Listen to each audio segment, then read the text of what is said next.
नमस्कार, मैं हूं दिबांजलि मोइत्रा। आजकल पूरी दुनिया में युद्ध का अभ्यास चल रहा है और हर देश अपनी सेना को चुस्त दुरुस्त रखने के साथ ही तैयारी के मोड में रखना चाह रही।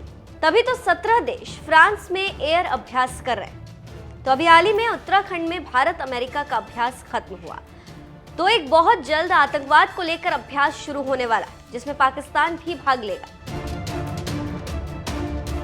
अभी यही चल रहा था कि अब यूक्रेन और ताइवान तनाव के बीच रूस और चीन कई अन्य देशों के साथ मिलकर जापान सागर में 1 से 7 सितंबर के बीच वोस्टॉक 2022 नाम से नौसैनिक अभ्यास करने जा रहे हैं। इस बड़े युद्धाभ्यास के लिए रूस ने भारत को भी बुलावा भेजा था, लेकिन दिल्ली ने उससे किनारा कर लिया।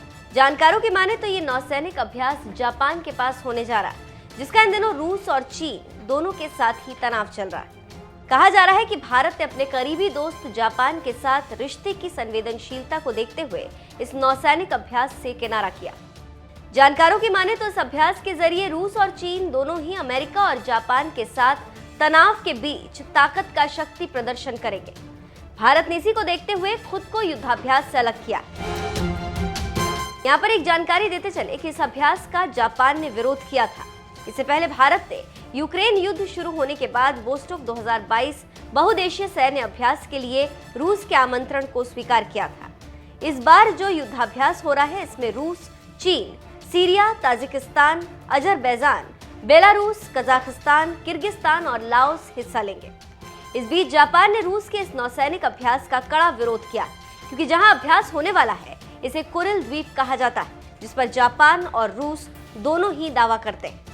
दक्षिणी कुरिल द्वीप समूह जापान के होक्काइडो और रूस के कामचाटका द्वीप समूह के बीच स्थित है। लेकिन जापानी विरोध को दरकिनार करते हुए रूस अपने नौसैनिक अभ्यास को जारी रखने जा रहा है।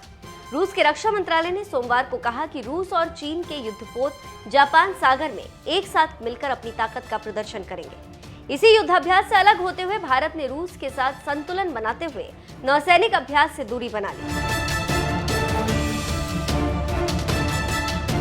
आप जानते हैं कि जापान, रूस दोनों भारत के घनिष्ठ मित्र हैं और क्वाड का सदस्य देश है जापान। जापान भारत में जमकर निवेश कर रहा है। भारत ने अमेरिका और पश्चिमी देशों के दबाव के बाद भी यूक्रेन युद्ध को लेकर रूस की आलोचना नहीं की थी। वहीं चीन और जापान के बीच ताइवान को लेकर तनाव काफी बढ़ा हुआ है। चीन की सीमा के पास जापान क्रूज मिसाइलों की तैनाती करने जा रहा है। तो आप समझ गए होंगे कि भारत ने अपने दोनों पुराने मित्रों जापान और रूस दोनों को नाराज के बिना ही अलग हो गया, जिससे दोनों के साथ संतुलन बना रहे। इसी को लेकर आलोचक भारत की आलोचना कर रहे हैं और कई तो कह रहे हैं कि मोदी ने अपने पुराने मित्र रूस को धोखा दिया, लेकिन भारत ने रणनीतिक संतुलन को देखते हुए अलग होने का फैसला किया।